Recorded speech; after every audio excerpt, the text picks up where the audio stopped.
حافظ ظفیر کا ہو رہا ہے عرش پر چرچا حافظ ظفیر کا، اور آفت دنیا بھی اس کو چھو نہ پائے گی کبھی، ارے قلب سے جو ہو گیا شیدا حافظ ظفیر کا، آفت دنیا بھی اس کو چھو نہ پائے گی کبھی، قلب سے جو ہو گیا شیدا حافظ ظفیر کا۔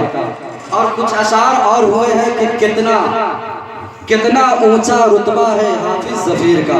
اگر آپ حضرات بالکل اطمینان کے ساتھ سنیں گے تو میں شعر آپ تک پہنچا رہا ہوں کہ کتنا اونچا رتبہ ہے حافظ ظفیر کا، جگ میں بجتا ڈنکا ہے حافظ ظفیر کا۔ بالکل یہ شعر آج ہی میں نے لکھا ہے، اس لیے دیکھ کر کے پڑھنا پڑ رہا ہے۔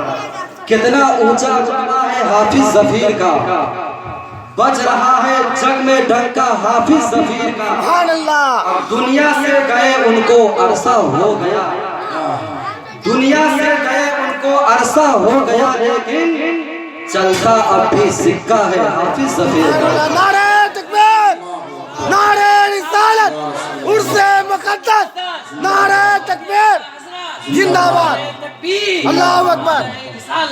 کتنا اونچا رتبہ ہے حافظ ظفیر کا، جگ میں بجتا ڈنکا ہے حافظ ظفیر کا، دنیا سے گئے ان کو عرصہ ہو گیا، لیکن چلتا اب بھی سکہ ہے حافظ ظفیر کا۔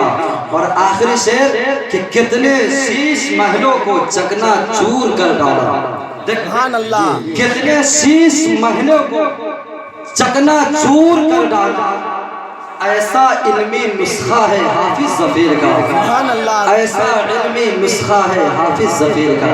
اب آئیے حضرات بلا تاخیر خطیب اہل سنت ناشر مسلک اعلیٰ حضرت خطیب ذیشان حضرت علامہ سید اشرف رضا قادری دربھنگوی کا استقبال کر لیا جائے۔ پورا مجمع اپنے ہاتھوں کو اٹھائیے اور بیداری کے ساتھ پرتپاک لہجے میں نعرے کا جواب دیجیے۔ نعرہ تکبیر، نعرہ رسالت، مسلک اعلیٰ حضرت خواجہ کا ہندوستان، فیضان غریب نواز، فیضان صابر پاک، فیضان حافظ ظفیر الدین، عرص مقدس، نعرہ تکبیر، زبان پاک سے محشر میں اتنا کام لے لینا۔